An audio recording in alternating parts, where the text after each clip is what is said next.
My name is Ethan Carter. 3 years ago, nobody in New York knew my name, and honestly, most people still don't. I wasn't born into wealth. I didn't have a powerful family behind me. I didn't graduate from some famous Ivy League school with connections waiting for me. I was just a guy who worked too hard, stayed too late, and kept his head down. That was exactly why I never expected the most powerful woman in the city to walk into my life and completely destroy every plan I had. Especially because, at first, I thought she was my blind date. That mistake almost cost me my job, and somehow, it also became the reason I married her. Ethan, you're 32. My younger sister Emily crossed her arms and stared at me from across the kitchen table. I looked at her suspiciously. Why do I feel like I'm about to get attacked? Because you deserve it. That's comforting. She rolled her eyes. You work 12 hours a day. You eat frozen meals. Your apartment looks like a temporary hotel room. And the last time you went on a date was... She paused. I already knew where this was going. Emily, 2 years ago. Technically, I went to a company dinner 6 months ago. That doesn't count. It had women there. They were your coworkers. Still women. She sighed. You're impossible. I smiled. My sister had always been like that. She was the only person in the world who could talk to me like I was still the broke kid who used to borrow money from her for lunch. Listen, she said, taking out her phone. I set you up. I immediately frowned. No, you didn't even ask who. I don't need to. Why? Because every blind date starts with someone saying, "Trust me, she's perfect for you." Emily smiled. She is. That's exactly what I mean. She ignored me and pushed her phone across the table. She's a friend of my friend. Her name is Claire. I looked at the picture. A woman with long brown hair smiled at the camera. She looked normal, not like the kind of person who would make my life complicated. What's wrong with meeting someone? I hesitated. Nothing was wrong with it. The truth was, I was tired, not physically, emotionally. For years, I had focused on surviving. After my father passed away, I became the person who had to hold everything together. Bills, family, work, everything. Romance always felt like something I could deal with later, but later had a way of becoming never. Fine, I said. Emily's eyes widened. Wait, you said yes. Don't make it dramatic. You hate blind dates. I know. You're actually going? Yes. She smiled proudly. Finally. You pointed ahead. If this turns into one of those situations where the woman brings her entire family and asks me about my 5-year financial plan, I'm leaving. Deal. The restaurant was expensive. Too expensive. That was my first thought when I walked in. I checked the message Emily sent me. Claire, table 18, red dress. Simple enough. I looked around, then I saw her. A woman sitting alone near the window. Black dress, long blonde hair, a calm expression. She looked elegant, but something about her felt familiar. I ignored that feeling. People often looked familiar, especially in New York. I walked over. Claire. The woman looked up. For a second, she said nothing. Then she smiled. Yes. I relaxed. Sorry I'm a little late. You're only 3 minutes late. I laughed. Good. I was worried I had already failed. She studied me. Fail. First impressions matter. That's true. She picked up her glass. You seem nervous. I am. That surprised her. Really? Yes. Why? Because I don't usually do this. Blind dates. Dates in general. A small smile appeared on her face. That's unexpected. Why? Because you don't look nervous. I leaned back. And what do I look like? She stared at me for a moment. Confident. I laughed. That's because I'm pretending. For some reason, she seemed amused. The conversation was strange. Not uncomfortable. Just strange. She asked questions. Not normal questions. Important ones. What do you want from life? What do you value most? What kind of person do you trust? I looked at her. You're interviewing me? Maybe. Are you secretly a recruiter? No. Then why do I feel like I'm applying for something? Her lips curved slightly. Maybe I like understanding people. That answer bothered me because she didn't sound like someone meeting a stranger. She sounded like someone evaluating me, but I couldn't explain why. Halfway through dinner, my phone rang. I looked at the screen. My boss. I immediately stood. I'm sorry. I need to take this. Claire nodded. Go ahead. I walked away. Ethan. My manager's voice sounded stressed. Where are you? Out. With who? I frowned. Why? Because the board meeting tomorrow changed. Victoria Sterling is personally reviewing the new department structure. My expression changed. Victoria Sterling. Everyone in New York knew that name. CEO of Sterling International. 31 years old. Billionaire. The youngest person ever to lead one of the largest technology companies in the country. And she had a reputation. Cold. Unreachable. Impossible. Employees called her the Ice Queen. She's reviewing our division? Yes. My manager lowered his voice. Don't mess this up. Ethan. She doesn't give second chances. I ended the call. When I returned to the table, Claire was watching me. Work problem. Something like that. You care about your job. Of course. Why? I looked at her. That was an odd question, because I worked hard for it. She nodded slowly. That matters to you. Yes. Even if nobody notices? I paused, because that question hit something deeper. Sometimes you do things because they're right, not because people notice. For the first time all night, her expression changed. Like my answer surprised her. After dinner, we walked outside. I had a good time, she said. Me too. There was an awkward silence. Usually this was the moment where people exchange numbers. But neither of us moved. Finally, she asked, Ethan, yes, do you believe people can misunderstand each other? I smiled. That sounds like a question with a hidden meaning. Maybe it is. I think people misunderstand each other all the time. Even when they think they know someone, especially then. She looked away. That's interesting. I laughed. You're doing it again. What? Talking like you know something I don't. A faint smile appeared. Maybe I do. Before I could respond, a black car stopped beside us. The driver immediately stepped out. Ms. Sterling. My entire body froze. I looked at the driver, then at Claire. She didn't react. She simply opened the car door. And suddenly everything clicked. The expensive restaurant, the strange questions, the confidence, the way people treated her. My heart dropped. Wait. She looked back. Good night, Ethan. I couldn't move. Your name? She smiled. Claire isn't my real name. The driver held the door open. She stepped closer. Then she removed the simple glasses she had been wearing all night. Her eyes were colder now, sharper. The same eyes I had seen in every business article. The same woman whose decisions affected thousands of employees. Victoria Sterling. My CEO. My boss. The woman I had spent 3 years trying not to disappoint. She looked at me and calmly said, tomorrow morning, come to my office. I swallowed. Why? A small smile appeared. Not the CEO's smile. Something different. Something I couldn't understand. Because we need to talk about the fact that you just took your CEO out on a blind date. The car door closed, and I stood there completely speechless. The next morning, I walked into Sterling International knowing one thing. I was probably fired because I had spent the previous night flirting with a woman who could destroy my career with one sentence. What I didn't know was that Victoria Sterling had another reason for calling me into her office. A reason that would change everything. And it started with 5 words. Ethan, sit down.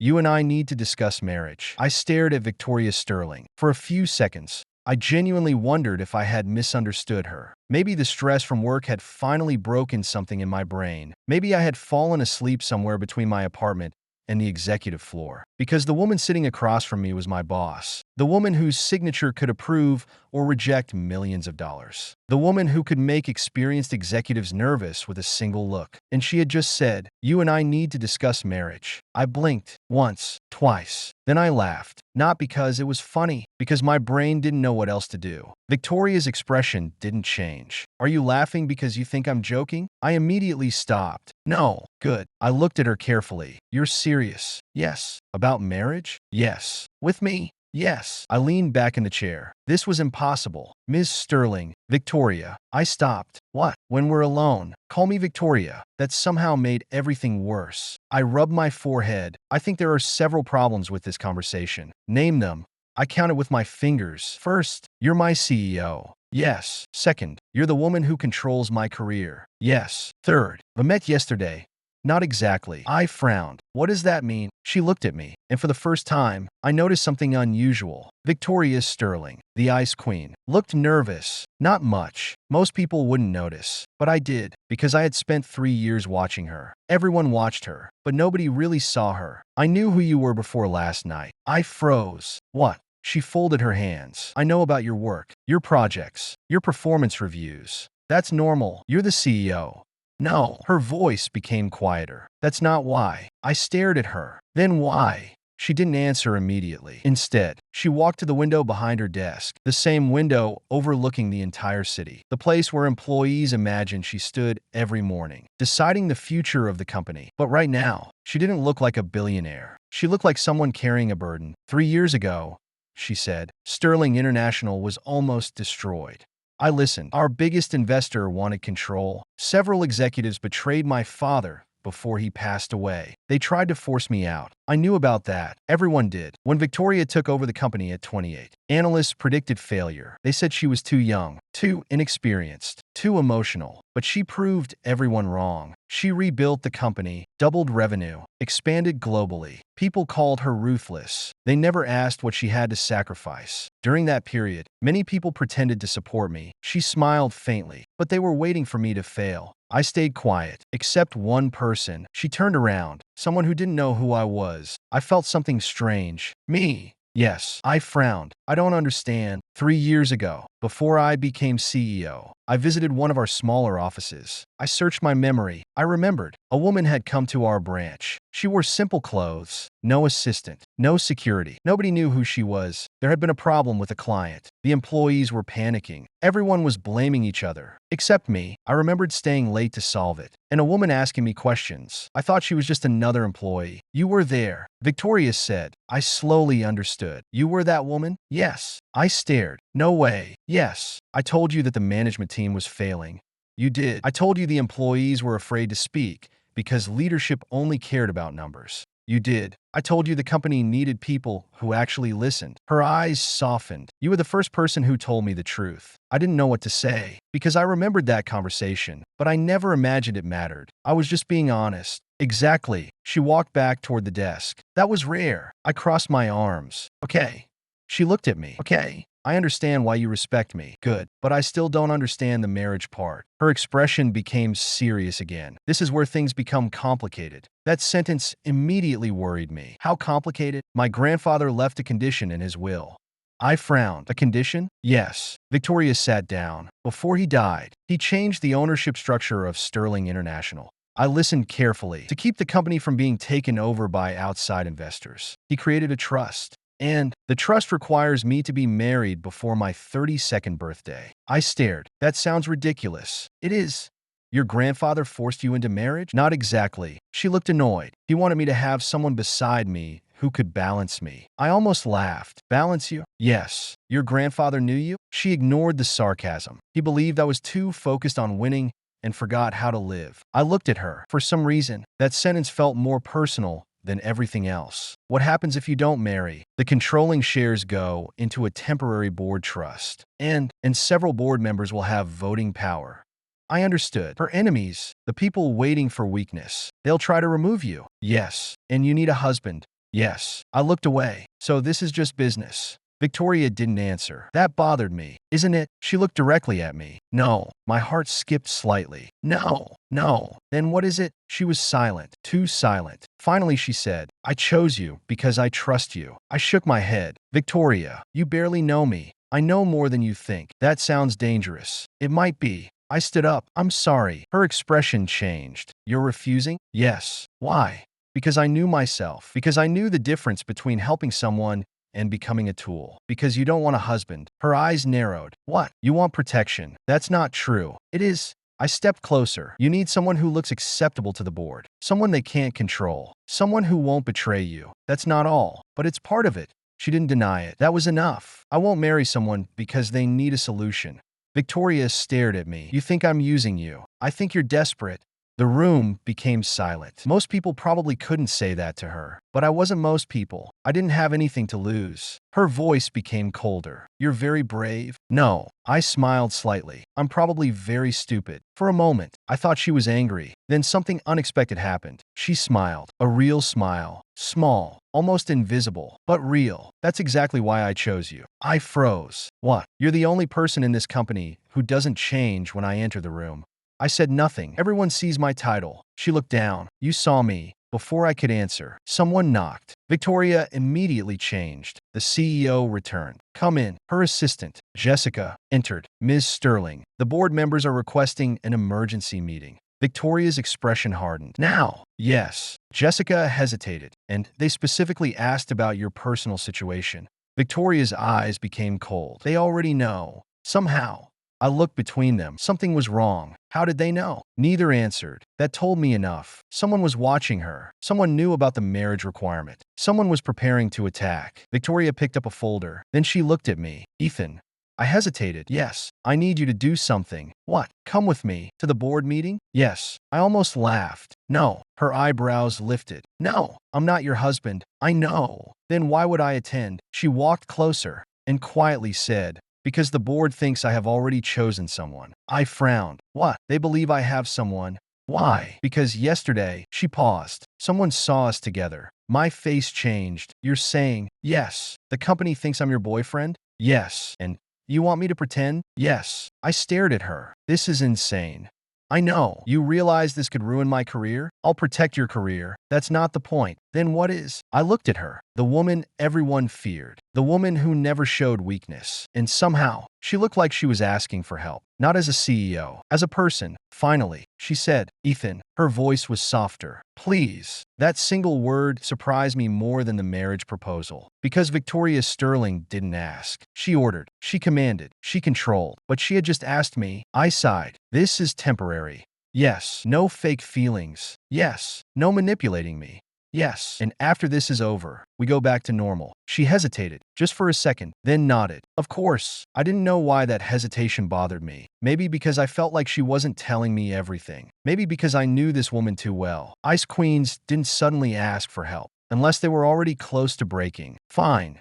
Her eyes lifted. Fine, I'll help you. For the first time, Victoria looked relieved. Thank you. You pointed ahead. But one thing. What? If this gets me fired, I'm blaming you. A small smile appeared. Deal. I followed Victoria into the elevator. 20 minutes later, I was standing outside the boardroom. The same room where executives fought over billions of dollars. The same room where careers ended. Victoria stood beside me. The doors opened. Everyone inside looked at us. And then one old man at the end of the table smiled. Well, his voice was calm. Victoria finally brought him. I felt every person's eyes on me. Victoria stepped forward, and without hesitation, she took my hand. My entire body froze. Because this wasn't acting. Her hand was warm. Her expression was confident. And she announced, Everyone, this is Ethan Carter. A pause. Then she said, My fiancé. The room exploded, and I realized one thing. I had just agreed to pretend to be engaged to the most dangerous woman in New York. But the way Victoria was looking at me made me wonder, was this really just an act? Or had I already become part of a game I didn't understand? The first thing I learned after becoming Victoria Sterling's fake fiancé was this. People didn't care who you were. They cared what they could use you for. The second Victoria introduced me as her fiancé, every person in that boardroom looked at me differently. Not with curiosity, not with surprise, with calculation. They weren't wondering whether I loved Victoria. They were wondering what kind of man could suddenly appear beside the most powerful woman in New York, and whether I was a weakness they could exploit. The old man sitting at the end of the table smiled. He was probably in his 60s. Silver hair, perfect suit, a face that looked friendly until you noticed his eyes. I knew that type of person, the kind who smiled while holding a knife. Ethan Carter. He repeated my name slowly. I've heard of you. I almost laughed. I highly doubted that. You have? The man nodded. Yes. He looked at Victoria. Our CEO has always had unusual judgment. Victoria's expression immediately turned cold. Richard, the man smiled. What? I'm complimenting her. No, you're questioning her. The room became quiet. That was Victoria. She didn't raise her voice. She didn't need to. One sentence from her could freeze an entire room. The man leaned back. Fine. He looked at me. Then let me ask Mr. Carter directly.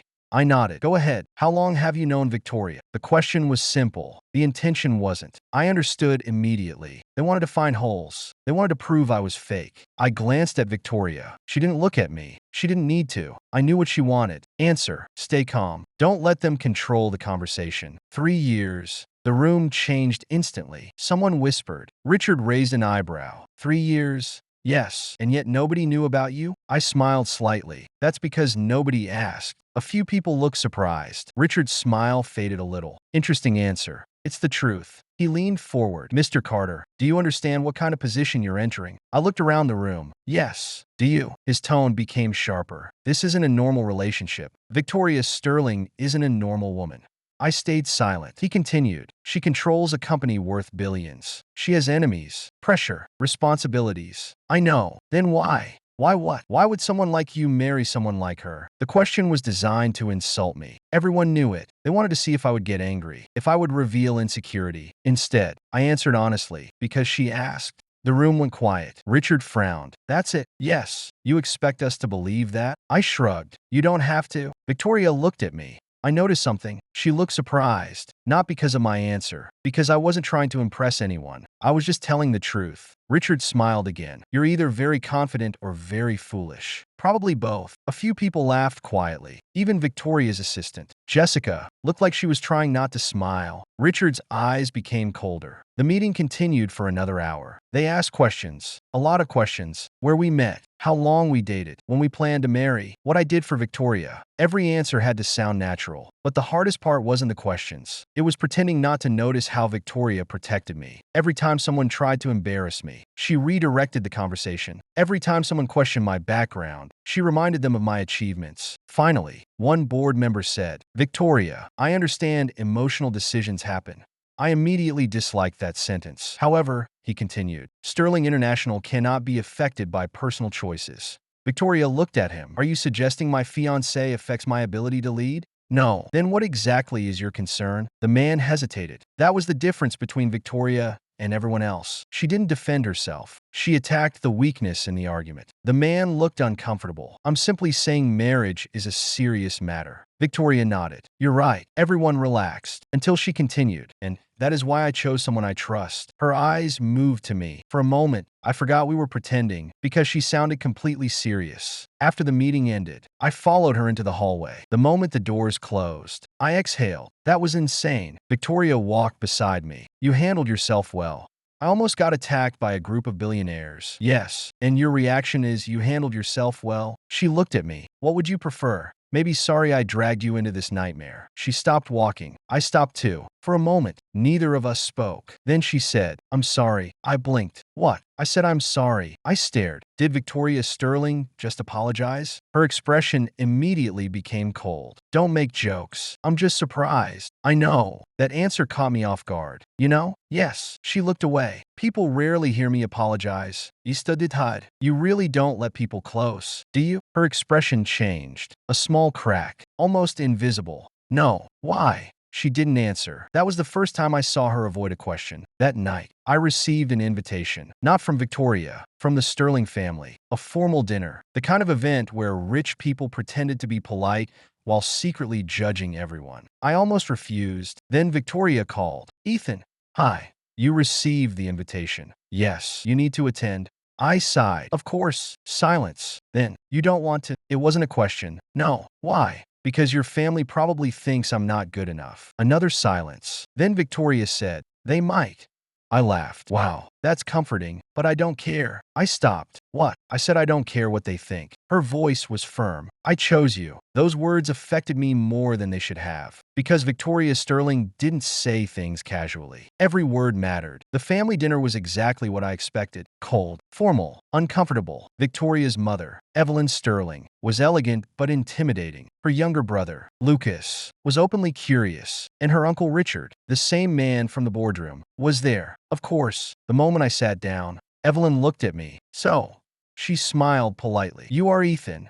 Yes, ma'am. Please don't call me ma'am. Sorry. She studied me. You seem different from what I expected. Is that good? I haven't decided. Lucas laughed. Mom, at least he's honest. Richard put down his glass. Honesty is useful. I looked at him, but not always valuable. Victoria immediately noticed. Uncle. Richard smiled. What? You're being rude. I'm being realistic. I looked at Victoria. She was angry, not for herself, for me. That surprised me, because I had spent years seeing her as someone who cared about results, not people. I was wrong. She cared. She just hit it. During dinner, Richard asked, So Ethan, what exactly do you bring into this marriage? The question landed heavily. Victoria immediately said, That's enough. But I stopped her. No. She looked at me. I shook my head slightly. I wanted to answer. I looked at Richard. I bring something your family seems to lack. Everyone became silent. Richard raised an eyebrow. And what is that? Someone who treats Victoria like a person. Nobody moved. I continued. You all talk about her company, her power, her responsibility.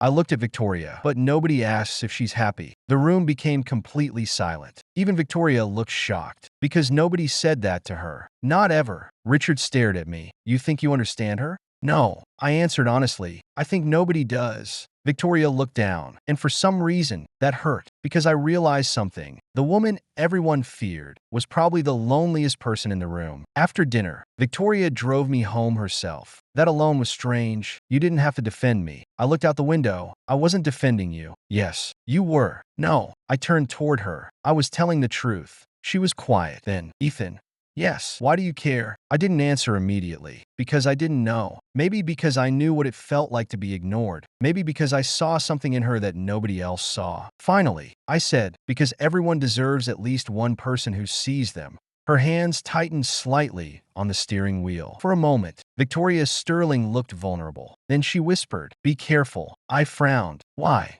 Because if you keep doing things like that, she looked at me. You might make me believe this isn't fake. My heart stopped for half a second. I didn't know what to say. Neither did she. The rest of the drive was silent. But it wasn't uncomfortable. It was different, like something between us had shifted. The next morning, everything changed. I arrived at work. People were staring, whispering. My assistant looked nervous. What happened? She handed me her phone. A news article was open. The headline read, Sterling International CEO Victoria Sterling secretly engaged to unknown employee.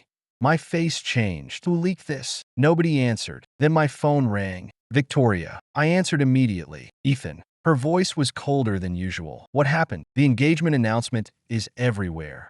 I know. Did you do this? No. Then who? A pause. Then she said something that made my blood run cold. Ethan. Yes, they didn't leak the engagement. I frowned. Then what did they leak? Her voice lowered. They leaked your identity. I felt a chill. What does that mean? Silence. Then, they found out you're not just an ordinary employee. I froze. What? Victoria whispered. They found your father's name. My expression changed, because my father had been dead for years, and nobody at Sterling knew about him. Nobody should have known. Victoria. Yes. Who was my father? Another silence. Then she said, the founder of one of Sterling International's biggest competitors. I couldn't breathe, because suddenly, I understood. This was never just about a fake engagement. Someone had chosen me for a reason, and Victoria Sterling wasn't the only person hiding secrets. The first thought that crossed my mind after Victoria told me about my father was simple. Impossible. Not unlikely. Not complicated. Impossible. Because my entire life, I had known exactly who I was. Ethan Carter. A regular guy. A guy who worked hard. A guy who built everything himself. A guy who never inherited anything. At least, that was what I believed. Victoria. Yes, my father was a mechanic. Silence. I gripped the phone tighter. He fixed cars in a small garage outside Boston. He worked 6 days a week. He never wore expensive clothes. He never talked about business. Victoria didn't interrupt. He taught me how to change oil before he taught me how to drive.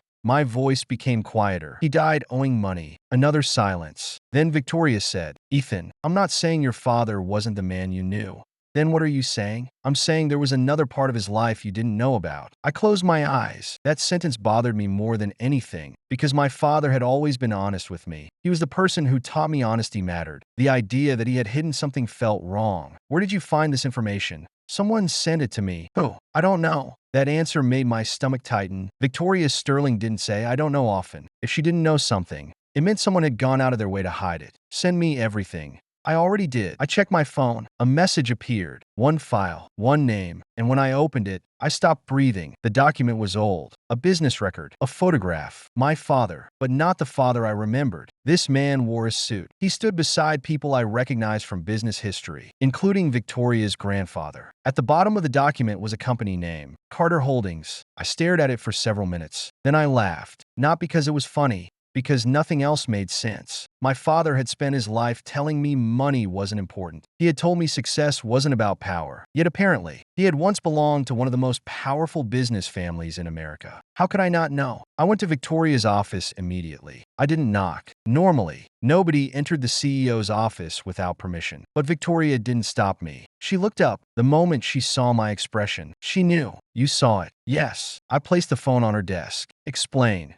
Victoria looked at the file, then back at me. I don't know everything. That's not good enough. My voice was sharper than I intended. For a moment, Victoria became still. Most people probably would have been afraid, but she didn't. She understood. You're angry. Yes, because you think I knew. I didn't answer. That was the truth. She stood up. Ethan. Her voice was calm. I knew your father's name. I froze. What? But I didn't know you were his son until yesterday. I stared at her. Why? Because your last name changed. What? Your father's real name was not William Carter. My expression changed. What was it? Victoria hesitated, then said, William Hayes. The room became silent. I felt like the floor disappeared. Hayes. That name meant something, something I had heard before, but never connected. My mother's maiden name. Victoria nodded. Yes. I sat down. My mind was racing. So my father changed his identity? Yes. Why? Victoria looked away because he walked away from everything. Everything. The company, the money, the family. I laughed bitterly. So he abandoned billions? Yes. Why?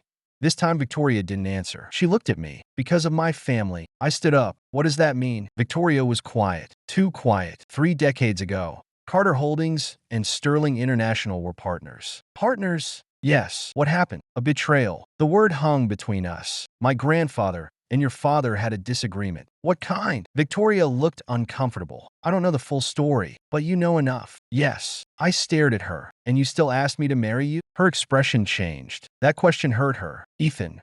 No. Answer me. She walked closer. Because I chose you before I knew. That stopped me. What? I chose you before I knew your family. Her eyes met mine. If I cared about your background, I would have investigated you first. I didn't speak, because that was true. Victoria had found out after, not before. The door suddenly opened. Jessica entered. Ms. Sterling. She stopped when she saw my expression. Sorry. Victoria turned. What happened? Jessica looked nervous. The board called another meeting. Already? Yes. She handed Victoria a tablet. Victoria read it. Her face changed. What is it? She didn't answer. I took the tablet. The headline was everywhere. Sterling CEO engaged to heir of rival family. Below it was an article. Someone had released my father's history. Not just that, they made it look like I had planned everything. The article claimed, I hid my identity. I approached Victoria intentionally. I manipulated her emotions. I wanted control of Sterling International. I stared. This is insane. Victoria took the tablet. They're trying to destroy your reputation. No, I looked at her. They're trying to destroy yours. Because I understood now. If people believed I was using Victoria, then her enemies could remove her. The engagement would become evidence against her. I suddenly realized something. I wasn't just dragged into her battle. I was now the weapon they were using against her. The emergency board meeting was worse than the first one. This time, nobody pretended to be polite. Richard threw the article onto the table. Explain. Victoria sat at the head. I don't need to explain. You do. No. Her voice was cold. I need to remind everyone that Ethan Carter's personal history has nothing to do with his ability to support me. Richard smiled. Support you? He looked at me. Or control you? My fists tightened. But before I could respond, Victoria spoke. Enough. The entire room stopped. I will not allow anyone to insult him. Richard looked surprised because Victoria was defending me publicly, not as a business decision. Personally, you're risking the company. Victoria leaned forward. No. Her voice became sharper. You're risking the company by assuming the worst about everyone who stands beside me.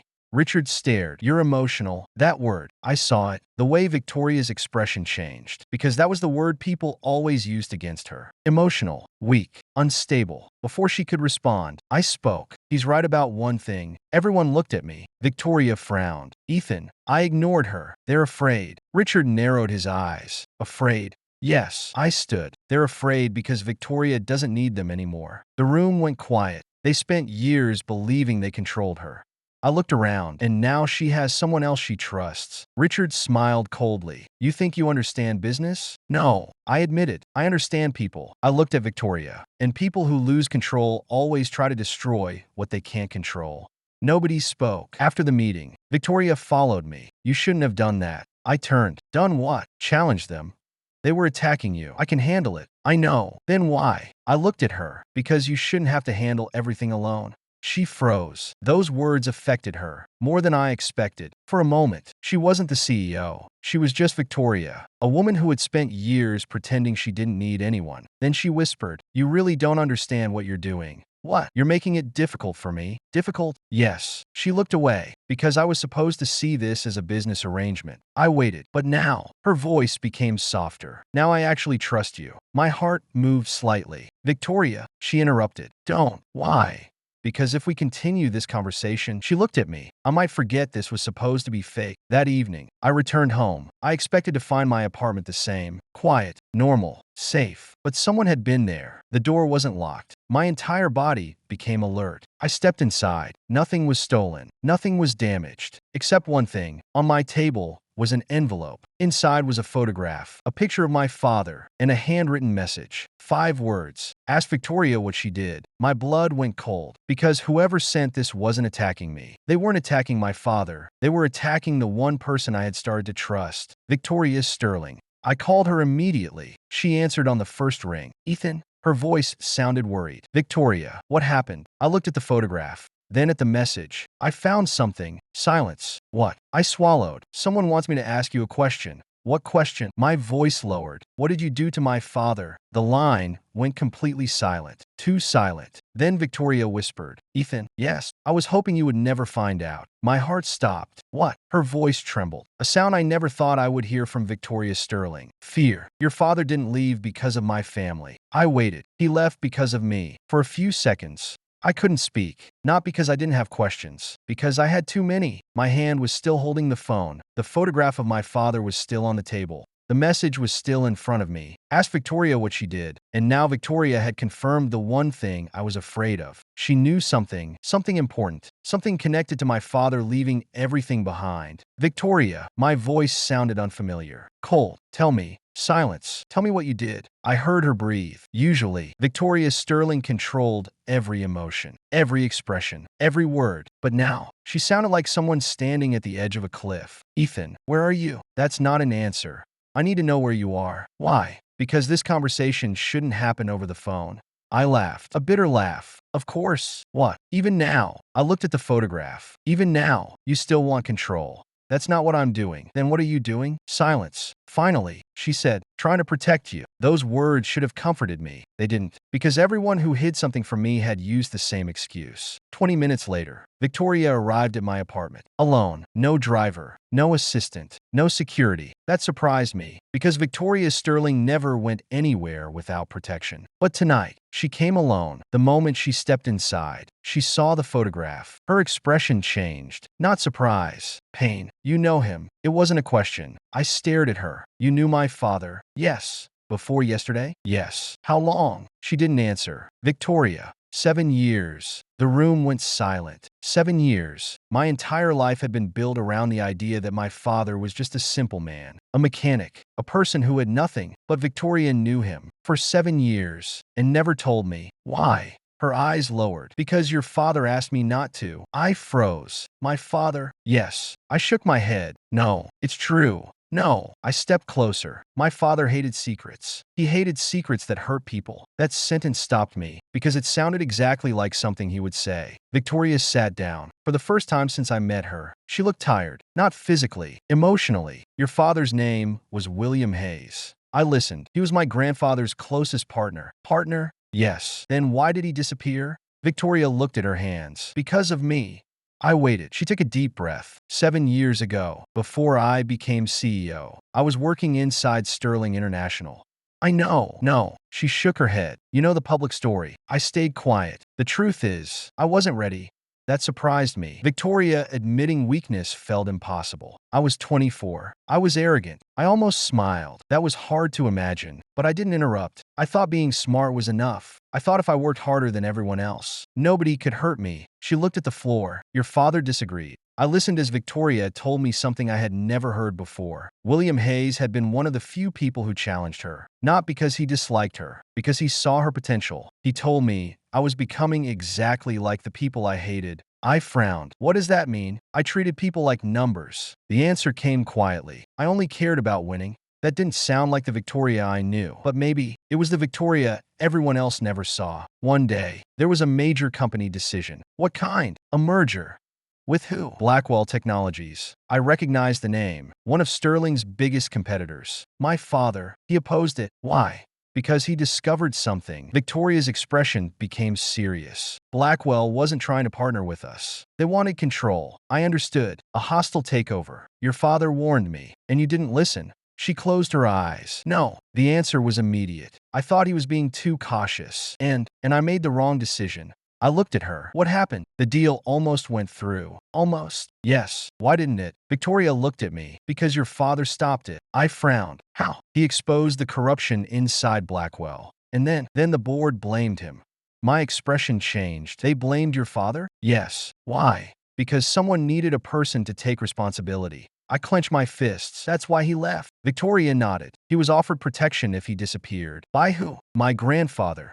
I stared. So my father sacrificed everything. Yes. And you let him? Her face changed. I tried to stop it, but I was too late. The anger inside me was confusing because part of me wanted to blame her. Part of me wanted to shout, but another part remembered the woman standing in front of me. The same woman who defended me. The same woman who trusted me. The same woman who had spent years carrying guilt. Why didn't you tell me? Victoria looked at me. Because I promised your father. A promise? He told me something. What? She hesitated, then said, he told me if you ever met him again, he didn't want you to hate me. I froze. What? He said you were too much like him. I swallowed. What does that mean? He said you would try to carry everyone's pain. The room became quiet because that sounded exactly like me. I sat down. My mind was exhausted. So my father knew about you. Yes. He knew you became CEO. Yes. He knew about me working here. Yes. I looked up. Did he know about us? Victoria became silent. That was enough. He did. My heart skipped. How? He contacted me before he died. The words hit me. You spoke to him? Yes. When? 3 months before he passed away. I stood suddenly. And you never told me? She looked at me. I wanted to. But you didn't. No. Why? Her answer was barely a whisper. Because he asked me not to. I walked to the window. I didn't know what I felt. Anger, confusion, betrayal, but also something else. I looked at Victoria's reflection. You realize this changes everything. Yes, the engagement. I know. The company. I know. Our relationship. She looked at me. For the first time, fear appeared in her eyes. Yes. I turned around. Was any of it real? She froze. What? The way you chose me? Silence. The way you trusted me? Silence. Was it because I reminded you of him? Victoria immediately stood. No. The answer came so fast it surprised me. No. Ethan. She stepped closer. I chose you because you are you. I looked at her. Not because of my father. No. Not because of the company. No. Then why? Her voice became softer. Because when everyone else saw the CEO, she looked at me. You saw the person. For a moment, neither of us moved. The distance between us felt different. Not like two people pretending. Like two people afraid of what was becoming real. Then my phone rang. Unknown number. I answered. Hello? No response. Then a voice. An older man. Ethan Carter. My body went tense. Who is this? You should ask Victoria about the night your father died. My expression changed. Victoria noticed. Who is it? The voice continued. Because she didn't tell you everything. I looked at Victoria. The caller laughed softly. Your father didn't die because of an accident. My blood turned cold. What did you say? Victoria's face changed. The man continued. He died because someone wanted him silent. The call ended. I slowly lowered the phone. Victoria looked terrified. Not angry. Not controlled. Terrified. Ethan. I looked at her. What? She whispered. Who called? I stared at her. Someone who says my father's death wasn't an accident. Victoria became completely still. And then she said something that changed everything. Because it wasn't. My heart stopped. What? She looked at me. I lied to you. The room became silent. The night your father died, her voice broke. I was there. I couldn't move. You were there? Yes. And you never told me? No. Why? Victoria looked at me, and the pain in her eyes was worse than any answer. Because the last thing your father said to me, she paused. He told me to protect you. I stared. And you think hiding the truth protects me? No. A tear finally escaped. The first tear I had ever seen from Victoria Sterling. I think I failed him. At that moment, I understood something. The Ice Queen wasn't emotionless. She was drowning, and she had been drowning alone for years. But before I could say anything, my apartment lights suddenly went out. Everything became dark. Then I heard a sound, the front door opening. Someone was inside. Victoria immediately grabbed my arm. Ethan. Her voice was low. Don't move. I whispered. Who is it? She looked toward the darkness and said, the person who destroyed both our families. The darkness inside my apartment felt heavier than it should have. A few seconds earlier, Victoria and I had been standing there talking about my father, about secrets, about betrayal, about things that had been buried for years. And then someone had walked into my home, someone who knew exactly where I lived, someone who knew exactly when to appear. I could hear my own heartbeat. Victoria's hand was still holding my arm. Her grip was firm, not because she was afraid, because she was ready. That was the first thing I noticed. Victoria Sterling might have been hurt. She might have been carrying guilt, but she was never helpless. Stay behind me, she whispered. I almost laughed. Even in the middle of a possible break-in, she was still trying to protect me. No. Her eyes turned toward me. Ethan, I'm not standing behind you while someone is inside my apartment. This isn't a discussion. It is. For a second, I saw the CEO return, the commanding woman who controlled entire companies. Then she looked at me, and something softened. You're impossible. I lowered my voice. You knew that before you proposed fake marriage. A tiny smile almost appeared. Almost. Then the sound came again. A step. Someone was moving in the hallway. The lights suddenly came back. And the person standing near my living room entrance was not a stranger. It was worse. It was someone I knew. Someone I never expected to see. Mr. Carter. I froze. Daniel Brooks, my father's old friend. At least, that was what I thought. He was the man who attended my father's funeral. The man who helped my mother handle paperwork afterward. The man who always told me, your father would be proud of you. But now, he was standing in my apartment without permission. Victoria immediately recognized him. Her expression changed. Daniel Brooks. Daniel smiled. Victoria Sterling. The way he said her name made my stomach tighten, not like respect, like resentment. What are you doing here? I asked. Daniel looked at me. I needed to talk to you. You break into my apartment to talk? He glanced around. I knocked. I frowned. No, you didn't. He smiled. Then perhaps you didn't hear me. Victoria stepped forward. Leave. Daniel ignored her. Instead, he looked at me. You know the truth now.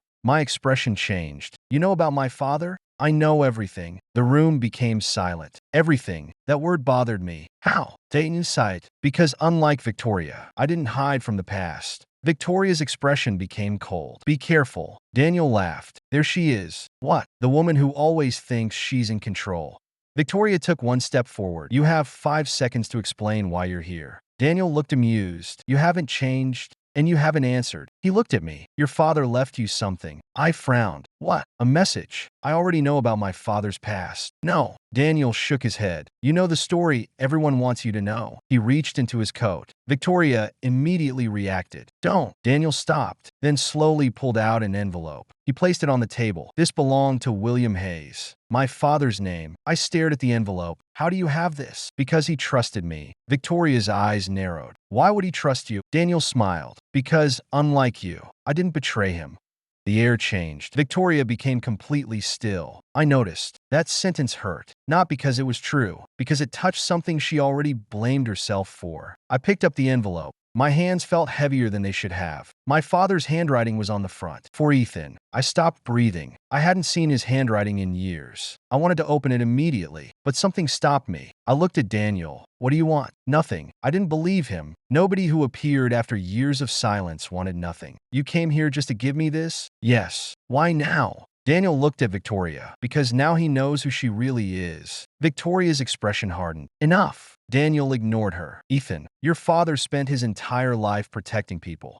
He paused, especially her. I looked at Victoria. What does that mean? Daniel smiled sadly. It means your father knew Victoria was going to destroy herself. What? Victoria interrupted. Daniel. But he continued. She blamed herself for everything. I looked at Victoria, because that was true. I had seen it. The guilt, the loneliness, the way she carried every mistake like a punishment. Daniel looked at me. Your father told me something before he died. I waited. He said if Ethan ever met Victoria, my heart tightened. What? He hoped you would help her. The room went silent. Victoria looked shocked. Why? Daniel answered, because William knew she needed someone who wouldn't fear her. After Daniel left, neither Victoria nor I spoke for several minutes. The envelope was still on the table. Finally, I said, open it with me. Victoria looked surprised. Are you sure? No, I admitted. I'm not sure about anything anymore. That was the truth. My entire life had changed in 2 days. My boss was my fake fiancé. My father was a hidden billionaire. His death might not have been an accident. And the woman I thought was using me might have been protecting me. Victoria sat beside me. Together, we opened the envelope. Inside was one letter, one photograph, and one small key. The photograph showed my father, Victoria's grandfather, and another man. I recognized him immediately. Richard Sterling, Victoria's uncle. My expression changed. What? Victoria looked at the picture, then froze. No. What? She took the photograph. This was impossible. Why? She pointed at the back. There was a date, 7 years ago, the year my father disappeared from the business world. And written beneath it, the night everything was planned. I opened the letter. My father's handwriting filled the page. Ethan, if you are reading this, it means I failed to keep you away from my past. I wanted you to have a normal life. I wanted you to grow up without enemies. I wanted you to believe I was just your father. But some truths cannot stay buried forever. I continued reading. The person who destroyed our family is not outside the Sterling family. He is inside it. My eyes moved to Victoria. She was reading over my shoulder. Then we reached the next line, and both of us froze. Do not trust Richard Sterling. The room became silent. Victoria slowly stood. Richard, her voice was barely audible. You think your uncle was involved? I don't know, but your father did. She didn't answer, because she knew. Then the next line caught my attention. Victoria will blame herself. She always does, but she is not the enemy. The enemy is the person who benefits when we fight. I looked at her. My father had written her name. He knew. He knew we would meet. He knew somehow. Then my phone rang. Unknown number. Again, I answered. Hello. The same voice from before. You found the letter. My blood went cold. How do you know? A laugh. Because I wanted you to find it. Victoria immediately moved closer. Who are you? The voice ignored her. Ethan Carter. Yes, your father was smart. Who are you? He understood something important. What? That the only way to destroy powerful people, a pause, is to make them destroy each other.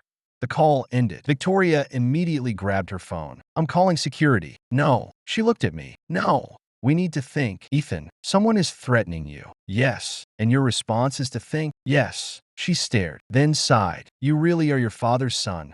That sentence surprised me because she didn't say it sadly. She said it almost warmly. The next morning, Victoria made a decision, one I never expected. She walked into the executive meeting and announced, I am suspending the engagement. Everyone reacted immediately, including me, because that was not part of the plan. After the meeting, I stopped her. What are you doing? Protecting you. No. Her eyes met mine. You're pushing me away. I'm keeping you alive. Victoria. She looked away. If Richard is involved, then staying close to me puts a target on your back. I stepped closer. You don't get to decide that alone. This is my fight.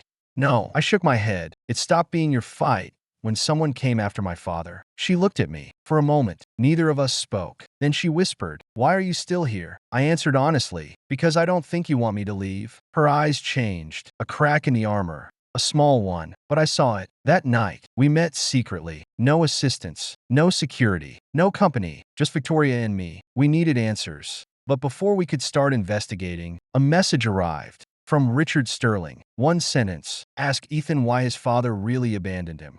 I stared at the message. Then Victoria's phone rang. She answered. Her face changed instantly. What happened? She looked at me and whispered, Richard wants to meet us. Why?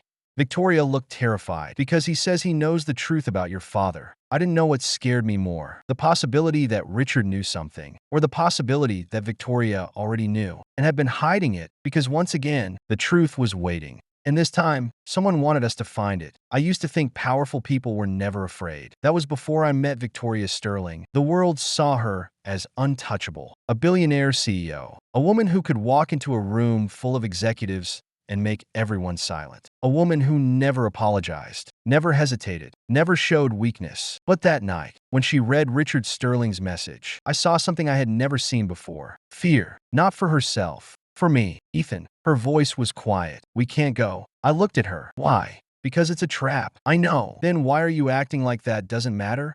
Because avoiding him won't make the truth disappear. She looked frustrated. You don't understand. Then explain. Victoria looked away. For several seconds, she said nothing. Then, Richard Sterling is not someone who threatens people. I waited. He destroys them. The meeting was scheduled for the next evening. A private club outside the city. The kind of place where rich people made decisions they didn't want anyone else to know about. I hated places like that, not because they were expensive, because everyone inside believed money gave them the right to decide other people's lives. Victoria noticed my expression when we arrived. You don't like this place? No. Why? I looked at the entrance. Because everyone here thinks they're above consequences. A small smile appeared. You really are different. That's supposed to be a compliment? Yes. I looked at her. From you. I'll take it. For a moment. The tension disappeared. Just for a moment. Then the doors opened, and Richard Sterling was waiting. Richard sat alone. No assistants. No lawyers. No security. That was the first thing I noticed. People like Richard usually surrounded themselves with people, unless they were confident they didn't need anyone. Victoria. He smiled. Ethan. I sat down. Victoria remained standing. You wanted to talk. Richard looked amused. You're still angry. Yes. Good. I frowned. Good. Yes. He looked at me. Anger means you still care about the truth. Victoria's expression hardened. Stop playing games. You always hated patience, and you always loved manipulation. The room became silent. Richard looked at me. She's exactly like her father. I looked at Victoria. My grandfather? No. Richard smiled. Her father. Victoria froze. I noticed, because that was not a name she expected. Don't talk about him. Richard leaned back. Why? Because he's the reason you became this. Victoria's eyes became cold. Enough. I stepped in. What happened? Neither answered. Finally, Richard looked at me. You want to know why your father disappeared? Yes. Then you need to know the whole story. Richard poured himself a drink. 30 years ago, Sterling International and Carter Holdings were equals. I know. No. He looked at me. You know the public version. He continued, your father, William Hayes, was the smartest businessman I ever met. That surprised me. You respected him? Richard smiled. I hated him. The honesty caught me off guard. Why? Because he was better than me. Victoria watched him carefully. Richard continued. He didn't care about power. He cared about doing the right thing. I stayed silent. That sounded like my father. He believed companies should protect people. Richard's expression changed, and I believe companies existed to win.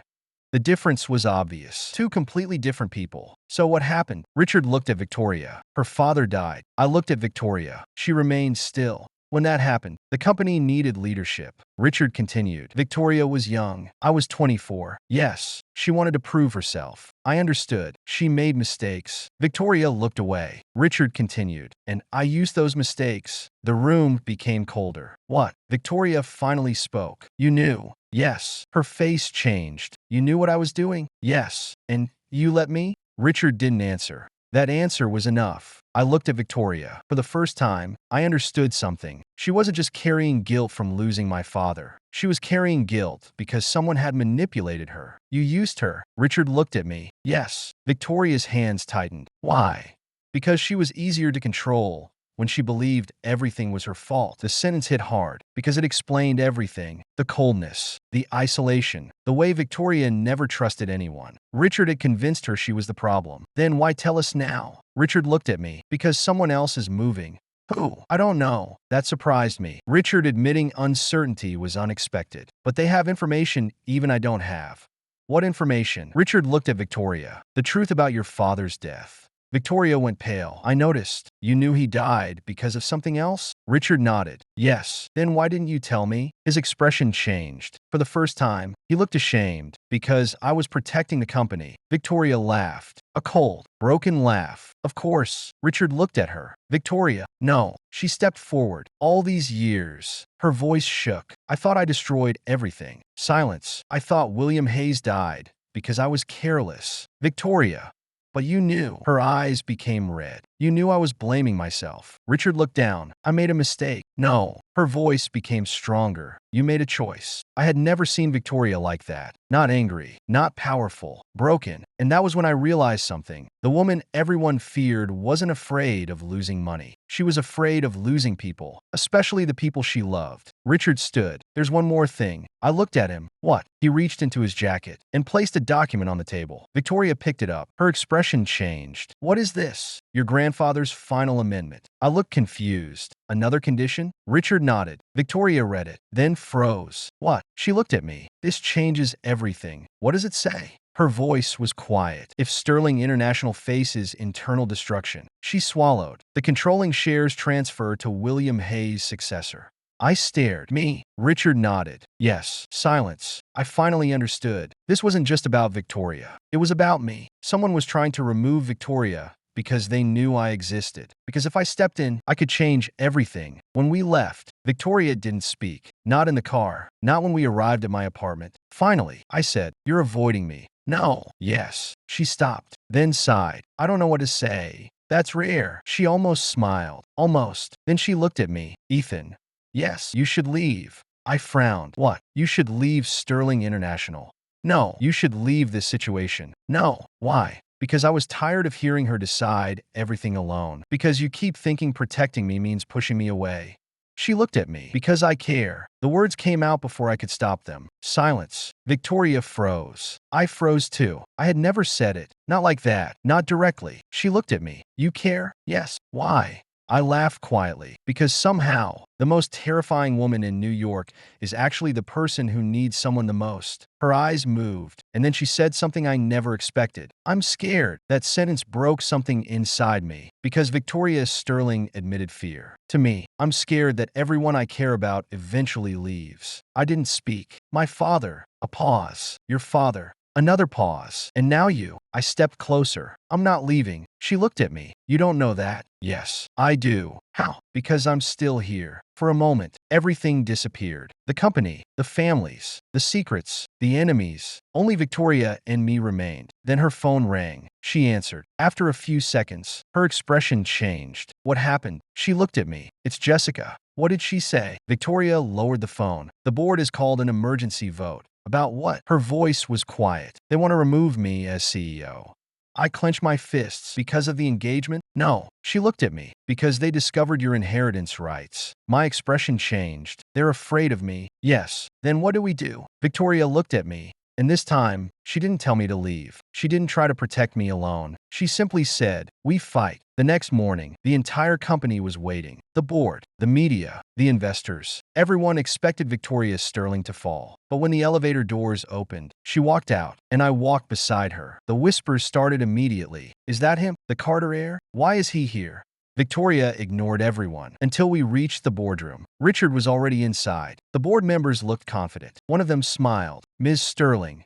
Victoria sat down. I'm here. The man looked at me. And he? Victoria looked at me. Then she did something nobody expected. She took my hand. Not for the cameras. Not for the board. For me. And she said, he is the person I trust most. The room went silent. Then she continued, and if you want to remove me, her eyes became cold. You will have to face him first. At that moment, I understood. The fake engagement was gone. The act was over. Because Victoria Sterling was no longer pretending to choose me. She had chosen me, and I had chosen her. But neither of us knew. The final enemy was still watching. And they had one last weapon. The truth about my father's death. The boardroom had never felt this quiet. 20 people sat around the table. Executives, investors, lawyers, people who had spent decades building their careers around power. And yet, nobody spoke, because Victoria Sterling had just done something none of them expected. She had chosen a side, not the company, not the shareholders, not the family, me. For years, Victoria had survived by standing alone. Now she was standing beside me, and everyone in that room understood what that meant. Richard Sterling looked at us. For the first time since I met him, he didn't look completely confident. You realize what you're doing. Victoria, she didn't blink. Yes, you're putting the entire company at risk. No, her voice was calm. You are. The board members exchanged looks. One of them cleared his throat. Ms. Sterling, this is not personal. Victoria looked at him. Everything you've done today is personal. Silence. You're not concerned about my leadership. She placed a folder on the table. You're concerned because Ethan Carter exists. Everyone looked at the folder. The lawyer sitting beside Richard immediately changed expression. That told me everything. Victoria noticed too. You knew. The lawyer looked away. Victoria. No. Her voice became colder. You knew about the inheritance transfer. Nobody spoke. You knew Ethan had legal rights. Still silence. And you planned to remove me before he could claim them. Richard leaned back. You don't understand the situation. No. Victoria looked at him. I understand perfectly. I looked around the room. For the first time, I saw what Victoria had seen for years. These people weren't just businessmen. They were players. Every sentence had a hidden meaning. Every action had a purpose. They weren't asking who was right. They were asking who would win. One board member spoke. Mr. Carter. I turned. Yes. You understand that if you inherit those shares, you become responsible for a company worth billions? Yes. Do you have experience managing something at this level? I knew this question was coming. I answered honestly. No. The room became slightly restless. But I continued. But I know something. The man looked at me. What? I know the difference between owning something and protecting something. Nobody moved. My father spent his entire life protecting people. I looked at Richard. He didn't care about power. Then I looked at Victoria, and neither does she. Victoria's expression changed slightly, because nobody ever described her that way. The board saw a CEO. I saw the person underneath. The meeting continued for 3 hours. Evidence was presented. Documents were reviewed. Lawyers argued. But the biggest revelation came when Victoria's legal advisor entered. Ms. Sterling. Yes, we found the original recording. Everyone froze. Victoria stood. What recording? The advisor looked at Richard. The conversation between William Hayes and Richard Sterling. Richard's expression changed. Impossible. That was the first time I saw him lose control. Where did you get that? The advisor didn't answer him. He looked at Victoria. Your father kept a backup? Victoria took the file. My heart started beating faster. My father, his voice. After all these years, I didn't know if I was ready. The recording played. At first, there was only silence. Then a voice. My father, older, tired, but unmistakably him. Richard. A second voice answered. Richard, you should have accepted the offer. My hands tightened. My father's voice remained calm. I won't sell something that belongs to the employees. Richard laughed. You still don't understand. What? Companies don't belong to employees. A pause. They belong to people strong enough to control them.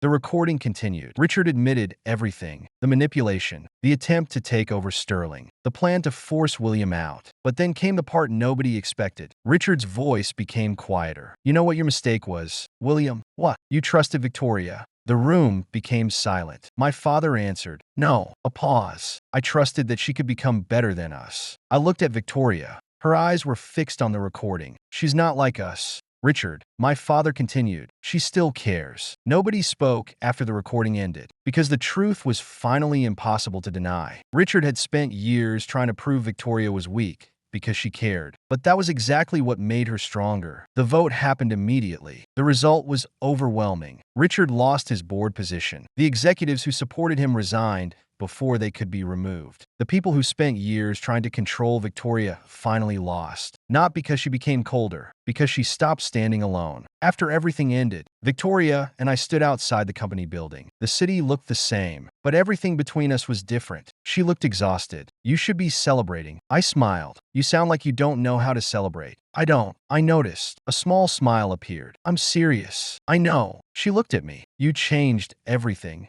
I shook my head. No. What? You did. She frowned.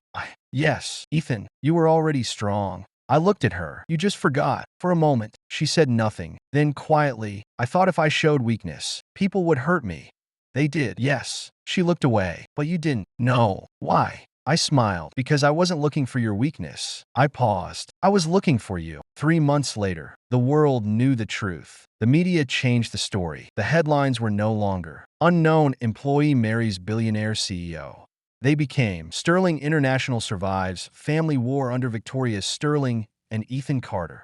People still called her the Ice Queen. But inside the company, things changed. Employees saw a different CEO. One who listened, one who asked questions, one who remembered names. And somehow, they respected her more. As for me, I never became the person everyone expected. I didn't suddenly transform into some arrogant billionaire. I still drank cheap coffee. I still hated expensive meetings. I still complained when Victoria scheduled work at midnight. And she still pretended not to care. Pretended, because I knew better. 6 months after everything ended, Victoria walked into my apartment. Not her office. Not a luxury penthouse. My apartment. She looked around. You still haven't changed anything. I looked up from my laptop. Is that criticism? No. Then what? She walked closer. I like that. I smiled. Victoria Sterling likes my apartment? Yes. That's shocking. She ignored my joke. Then she placed something on the table. A document. I looked at it. What is this? She didn't answer. I opened it and froze. Marriage registration papers. I looked at her. Victoria. Yes. Is this another business arrangement? Her expression immediately changed. No. Then what is it? She took a breath, and the woman who could negotiate billion-dollar deals suddenly looked nervous. I don't want a fake marriage anymore. I stared. She continued. I don't want a contract. She looked at me. I don't want protection. A pause. I want you. The words were simple, but from Victoria Sterling. They meant everything. I stood. Are you proposing to me? She looked slightly embarrassed. Yes. I laughed. You're the billionaire CEO. Yes. You can buy anything. Yes, but you're nervous asking me? She looked away, because this is the one thing money can't guarantee. That answer destroyed every wall I had left. I walked closer. You know something? What? The first time I met you, she smiled slightly. I know. I thought you were my blind date. I know. I had no idea you were Victoria Sterling. I know. I laughed. You knew everything. Yes. And you still let me call you Claire? Yes. Why? Her eyes softened, because Claire was the first time someone liked me without knowing my name.